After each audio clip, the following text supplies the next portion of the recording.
नमस्कार और हमारी आज की चर्चा में स्वागत है। आज हम कुछ विकिपीडिया लेखों को देख रहे हैं जो चैट जीपीटी और इससे जुड़े जो जेनरेटिव एआई मॉडल्स हैं उन पे फोकस करते हैं। हमारा मकसद ये है कि इन स्रोतों से जो सबसे ज़रूरी जानकारी है उसे निकालें ताकि ये जो टेक्नोलॉजी इतनी तेज़ी से बदल रही है ना, इसे और उसके अलग अलग पहलुओं को समझा जा सके, खासकर अभी जो GPT-5 आया है और जो चुनौतियां हैं उनके लिहाज से। तो चलिए शुरू करते हैं। चैट जीपीटी, जिसे ओपनएआई ने लॉन्च किया था 30 नवंबर 2022 को, आते ही ये एआई की दुनिया में मतलब छा सा गया। सही कहा, बिल्कुल। और इसकी पॉपुलैरिटी तो कमाल की तेजी से बढ़ी।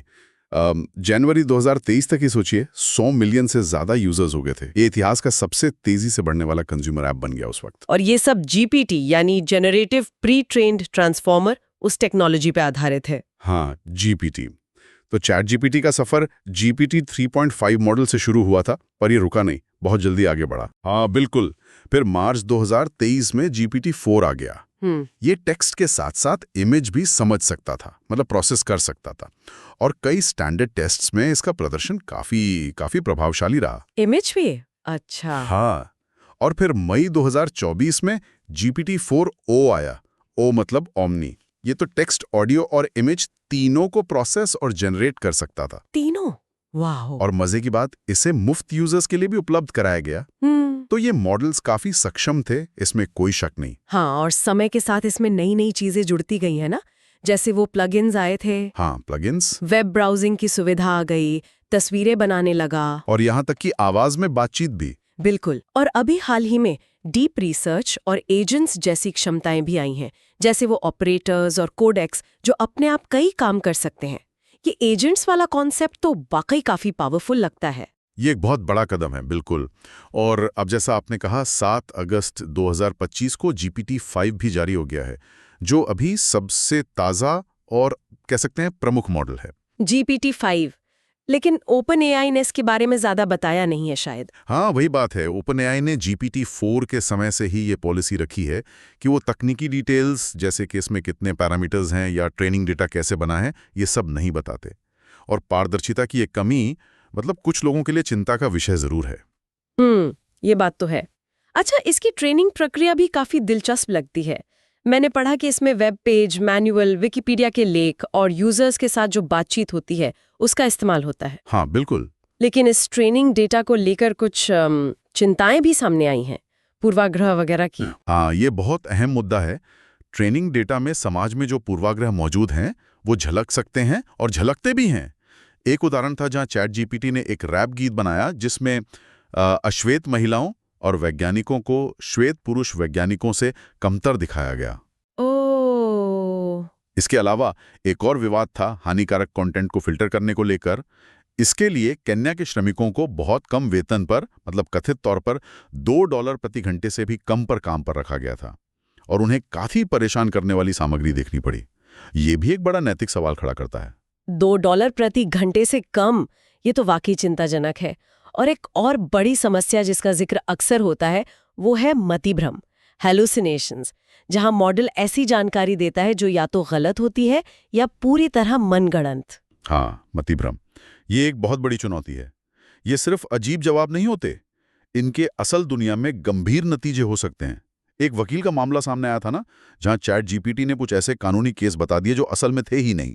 हाँ, मैंने पढ़ा था वो। और उस चक्कर में उस वकील पर जुर्माना लग गया। तो ये मजाक नहीं है। सही बात है। तो ये सीमाएं काफी अहम है। बिल्कुल। और दूसरी चुनौतियां भी हैं, जैसे डेटा कट ऑफ की समस्या, मतलब मॉडल को एक निश्चित तारीख तक की ही जानकारी होना।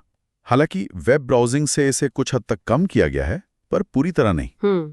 फिर साइबर सुरक्षा के खतरे भी हैं, जैसे जेल ब्रेकिंग। यूजर्स मॉडल की सुरक्षा सीमाओं को तोड़ने की कोशिश करते हैं। अच्छा, जेल ब्रेकिंग। और फिर एक और मुद्दा है वाटरमार्किंग की कमी, जिससे ये पता लगाना मुश्किल हो जाता है कि कोई कंटेंट एआई ने बनाया है या इंसान ने। ओपनएआई ने कहा तो है कि उन्होंने वाटरमार्किंग तकनीक विकसित की है, लेकिन इसे जारी नहीं किया है। क्यों नहीं किया? उन्हें शायद डर है कि इससे लोग बिना वाटरमार्क वाले जो उनके कॉम्पिटिटर्स हैं उनके पास चले जाएंगे। अच्छा, कंपटीशन की बात आई तो इस मैदान में मुकाबला भी बहुत कड़ा है ना? हाँ, बहुत ज्यादा। गूगल का जेमिनी है, जो पहले बार्ड था, और मेटा का लामा मॉडल। ये बड़े नाम है। बिल्कुल। और जेमिनी को भी अपनी मुश्किलों का सामना करना पड़ा है। याद है शुरुआत में उनके प्रचार वीडियो में कुछ तथ्यात्मक गलतियां थीं। हाँ, वो काफी चर्चा में रहा था। और बाद में इमेज बनाने को लेकर विवाद हुआ जब उसने ऐतिहासिक शख्सियतों की गलत नस्लीय छवियां बना दी। ओ हाँ, वो भी एक बड़ा मुद्दा बना था। जहां तक लामा की बात है, मेटा ने इसे ओपन सोर्स कहकर जारी किया, लेकिन इस शब्द के इस्तेमाल पर ही बहस छिड़ गई। क्यों? ओपन सोर्स क्यों नहीं है वो? क्योंकि उसके लाइसेंस में व्यावसायिक उपयोग पर कुछ पाबंदियां हैं जो उसे ओपन सोर्स की जो परंपरागत परिभाषा है उसे थोड़ा अलग करती हैं। अच्छा, समझा। और चीन जैसे देशों ने भी अपने मॉडल विकसित किए हैं, जबकि चैट जीपीटी वहां आधिकारिक तौर पर उपलब्ध नहीं है। कुछ रिपोर्टों के अनुसार तो चीनी राज्य मीडिया ने इसे अमेरिकी प्रोपेगेंडा फैलाने वाला टूल भी बताया है। तो ये जियोपॉलिटिकल एंगल भी है। बिल्कुल। तो इन सब बातों का निचोड़ क्या निकलता है? हमने देखा कि चैट जीपीटी और जीपीटी मॉडल कितनी तेजी से आगे बढ़े हैं। GPT-5 इसका सबसे नया उदाहरण है। इनकी क्षमताएं टेक्स्ट, ऑडियो, इमेज प्रोसेसिंग से लेकर वो ऑटोमेटिक एजेंट्स तक वाकई असरदार हैं। इसमें कोई दो राय नहीं। लेकिन साथ ही ये जो पूर्वाग्रह वाली बात है, मतिभ्रम की समस्या है और पारदर्शिता की कमी, ये सीमाएं और नैतिक सवाल अब भी मौजूद है। हाँ, और यहीं पर एक बहुत बड़ा, शायद सबसे बड़ा सवाल खड़ा होता है। जैसे जैसे ये मॉडल ज्यादा काबिल, ज्यादा शक्तिशाली होते जा रहे हैं, हम इनोवेशन की रफ्तार और सुरक्षा, नैतिकता और पारदर्शिता की जरूरत के बीच संतुलन कैसे बना सकते हैं? क्या हम इन शक्तिशाली तकनीकों के विकास और इस्तेमाल में सही तालमेल बिठा पा रहे हैं? ये एक ऐसा सवाल है जिस पर लगातार सोचने और गंभीर बातचीत करने की जरूरत है। ये वाकई सोचने वाली बात है। इनोवेशन जरूरी है, पर जिम्मेदारी के साथ। इस गहरे विश्लेषण में शामिल होने के लिए बहुत बहुत धन्यवाद। बिल्कुल। अगली बार तक अलविदा। अलविदा, फिर मिलेंगे।